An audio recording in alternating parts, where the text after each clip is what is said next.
హైదరాబాద్ లో కన్సల్టేషన్ మరియు 3,500 రూపాయల colour Doppler test Avis hospitals లో ఉచితంగా పొందండి.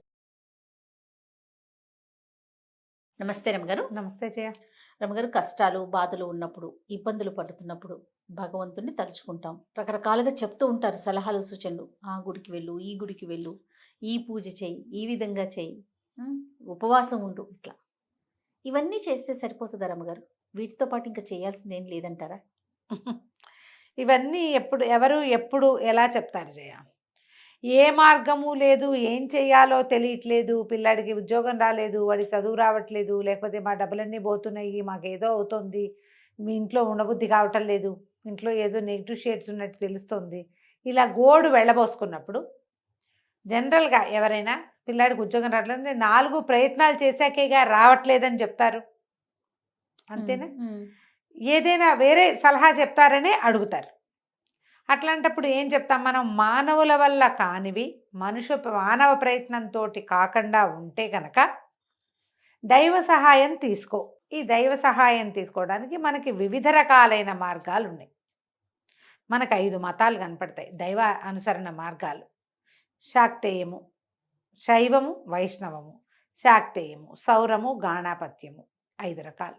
ఈ 5 రకాల దైవారాధనల్లోనూ మనకి ఫలితం లభించవచ్చు. బేసిక్ రూల్, నీ వల్ల కాకపోతే నువ్వేం చేస్తావు? నీ వల్ల కాల, ఏదో ఎత్తలేపోయావు, దారిపోయే సాయి గమనించి సాయి కొంచెం ఎత్తరనైనా అంటే ఒక్కడు వస్తాడు. సాయి నువ్వు ఇంకా 5-6 అయినా కూడా లేవలేకపోయారు, దేవుడా అంటావు. ఆ టైంకి దేవుడు కాదు, మనమే కదుపుతాం.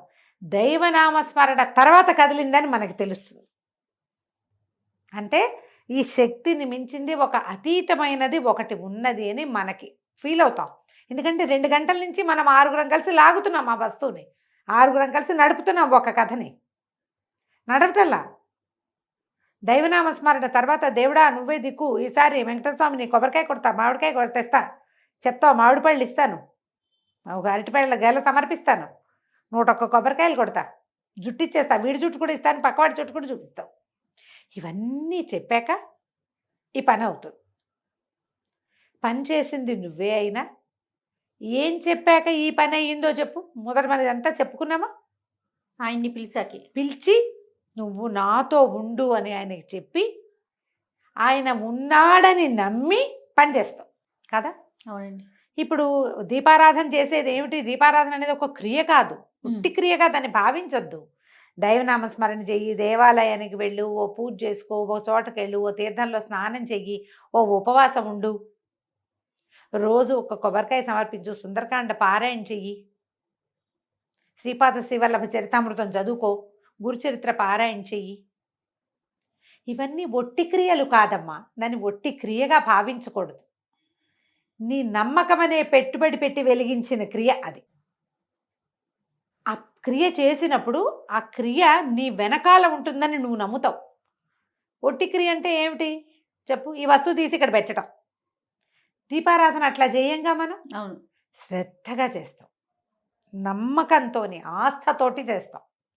ఈ ఆస్థ మన వెనకాల నిలబడుతుంది. మనం ఈ ముందు ప్రజెంట్ చేసింది మన వెనక్కి వచ్చి నుంచుంటుంది, మన వెన్నుదన్నుగా ఉంటుంది. ఇది చేస్తే సరిపోతుందా అంటే చేస్తే కాదు, చేసి పారేస్తే కాదు, చేస్తూ ఉంటే. ఒకరోజు నువ్వు దీపం పెడితే, ఒకరోజు దేవాలయానికి వెళ్తే అవుతుంది పని అని ఎవరైనా చెప్తారా అమ్మా? అస్సలు కాదు. నిత్య దీపారాధన అంటాం, అందులోనే మనం చెప్తాంగా రోజు దీపారాధన చేసుకో, 2 పూట్ల దీపారాధన చేయి. సాయంకాలం దీపారాధన మా ఇంట్లో అలవాట్లేదండి, మా వాళ్ళు ఒప్పరు అంటే నేను చెప్పా ఒకళ్ళకి జయ, అగరబత్తి వెలిగించండి ప్రతిరోజు. మీ ఇంట్లో దేవుడి గుడి లేదు, హిందూసే, దేవుడి గుడి లేదు మాకు, మా ఇంట్లో 2 క్యాలెండర్స్ ఉన్నాయి. జరిగింది చెప్తున్నానమ్మా. వాళ్ళ పర్మిషన్ తీసుకుని ఈ వాక్యాలు ఇప్పుడు చెప్తున్నా. ఎప్పుడో సందర్భం వచ్చినప్పుడు చెప్పడానికి ఈ వాక్యాలు పక్కన పెట్టుకున్నాను. నేను ఎవరెవరికి అగరత్తు వెలిగించుకోమని చెప్పానో, అగరవత్తులు చూపించండి, ధూపం వేసుకోండి అని చెప్పానో 100 మంది ఎస్ అని పెట్టాలి ఈ వీడియో కింద మెసేజ్. ఒట్టి ధూపం నేను 100 మందికి చెప్పుంటాను జయ ఈ మాట. అదేలేండి. ఒట్టి ధూపం వెలిగించండి అమ్మా, అగరబత్తి వెలిగించండి, దండం పెట్టుకోండి, భగవంతుడా నాతో పాటు ఉండు, నేను ఏ పని చేయాలో ఆ పని పూర్తి స్థాయిలో చేస్తా, నేను ఇది చేసి అది మానేయను, అది చేసుకుంటా, నా పని నేను చేస్తా, నువ్వు నాతో ఉండు, నన్ను గెలిపించు, నన్ను నడిపించు, నన్ను ముందుకు తీసుకెళ్ళు, నీ పట్ల నమ్మకంతో ఉంటాను నేను. ఏదైనా ఇస్తా కాదమ్మా, ఇవ్వటం కాదు, తాత్కాలికంగా ఇచ్చేయము, మనం ఇచ్చి వదిలేసేయము. పక్క వాళ్ళకి వాళ్ళు మనకి ఇచ్చిన పంచదార తిరిగి ఇవ్వటం లాంటిది కాదు. భగవంతుడికి ప్రామిస్ చేయటం అంటే మన ఆత్మతో మనం ప్రామిస్ చేసుకోవటం, మన కడుపుకి మనం అన్నం తింటం లాంటిది. ఇప్పుడు ఎవరికైనా పెట్టామనుకో జయ, అంత పెడతావు, వాళ్ళ పొట్ట చూస్తావు, నువ్వు తెలీదు, నీకు అంతేగా. చాలిందా లేదా వాళ్ళ ఎక్స్ప్రెషన్ బట్టి నీకు తెలియాలి. అదే నీ సంగతి అయితే నీ పొట్ట ఎక్కడ నిండుతుందో నీకు తెలుసు కదా. అంతే. ఇంకొక ముద్ద మజ్జిగాను, అబ్బో ఇంతైతే ఎక్కువైపోతుంది, ఇంతైతే నీకు తెలీదు, ఖచ్చితంగా తెలుస్తుంది. మనకు తెలుసు కదా. మనతో మనం మనలోని భగవంతుడికి మనం ప్రామిస్ చేస్తున్నాం. ఇది నమ్మి చేస్తే మీరు ఏ పని చేసినా మీ పని అవుతుంది. నమ్మకమే. అంతే, ఇది ఒక క్రియగా చేయకూడదు. దీపారాధనో, దైవ దర్శనమో, దైవనామస్మరణో, ఓ భజనో, ఓ ధూపదీప సమర్పణమో, ఒక పంచోపచారాలు చేయటమో, ఓ దేవాలయంలో ఎదురు ఒక సేవ చేసుకురావటము. రోజు వెళ్ళి దేవాలయం వాకిట్లో ముగ్గేస్తావా, దేవాలయం లోపల తుడుస్తావా, దీపాలు తుడిచిపెడతావా, వాళ్ళకి విగ్రహాలు తోము పెడతావా, నియమం నీకు నువ్వు చేసుకున్న ప్రామిస్ ప్రకారం చెయ్యాలి ఆ పని. ప్రామిస్ అంటే ఏంటమ్మా, నిలబెట్టుకునేది కాదు. అంతేగా. ఊరికే చేసి మానేసేదా కాదుగా.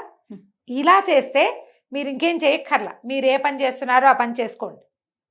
మీరు ఒక ప్రామిస్ తీసుకుంటే దాని మీద నిలబడి ఉండండి. అది మీతో నిలబడుతుంది, మీ వెనకాల నిలబడుతుంది, మిమ్మల్ని నడిపించడం అది పరిగెత్తిస్తుంది. అంతే. ఇలా చేస్తే ఏదైనా అవుతుంది, సక్సెస్ అవుతారు, ముందుకెళ్తారు.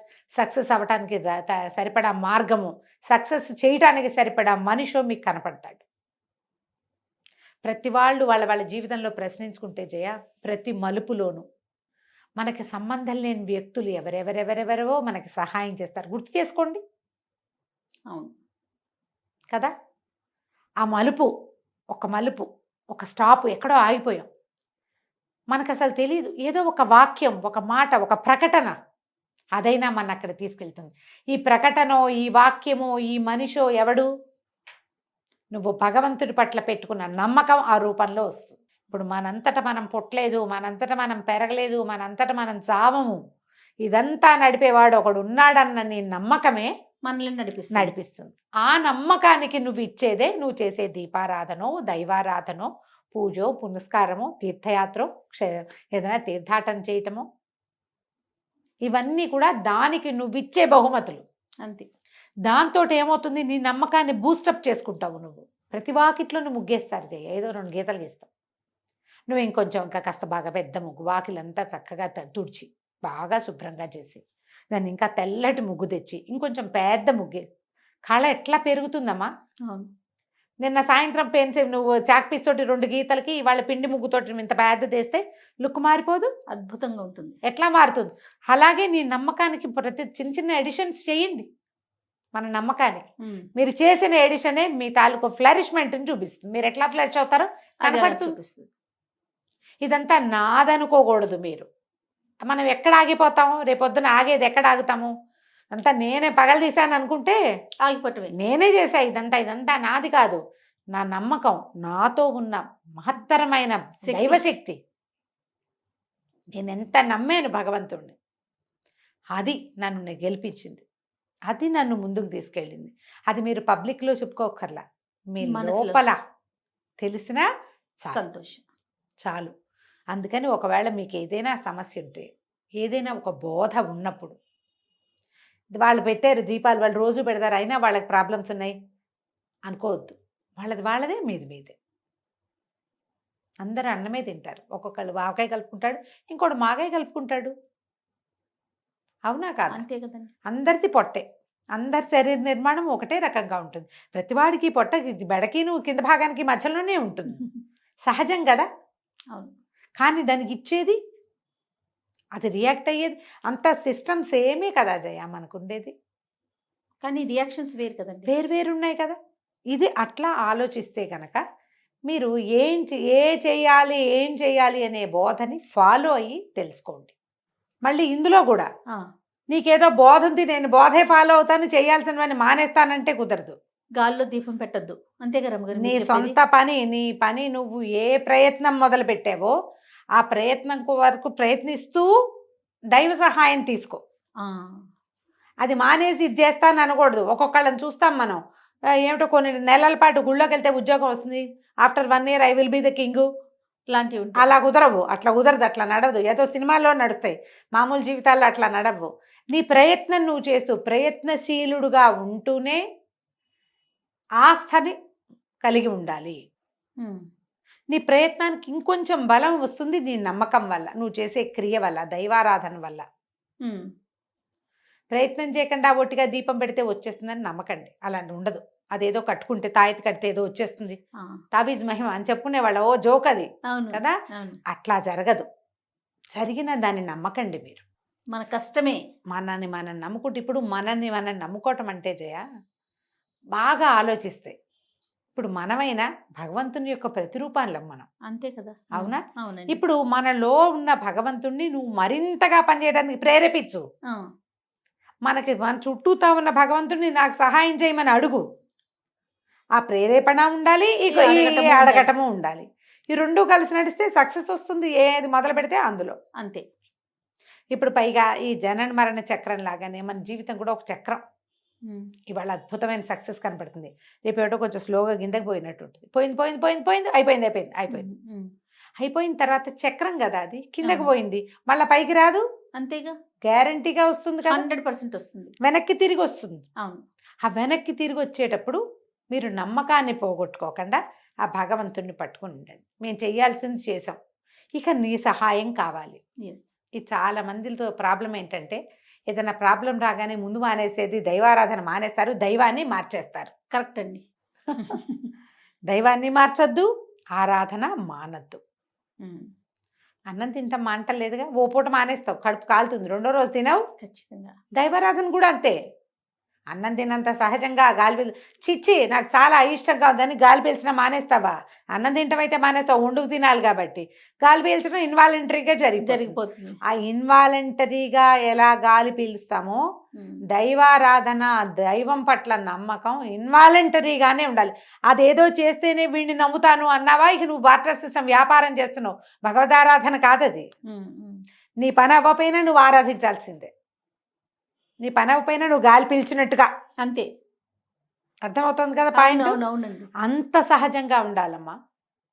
నువ్వు అంత సహజంగా గనక దైవారాధన చేస్తే మీకు ఏది రావాలో అది వస్తుంది. ఖచ్చితంగా వాతావరణం మారంగానే జలుబు చేస్తుంది, ఎక్కడైనా మంచి గాలిలోకి వెళ్ళగానే ఆ సువాసన మీ మన లోపలికి గాలి పీల్చి ప్రత్యేకంగా పీల్చి వాసన పీల్చక్కర్లా, మీరు ఆటోమేటిక్గా తెలిసిపోతుంది. అంతే సహజంగా మీ మంచి రోజులు రప్పిస్తుంది అది. రైట్. పని మాత్రం మానద్దు. రైట్ రమ్మ గారు. నమస్తే. నమస్తే జయ.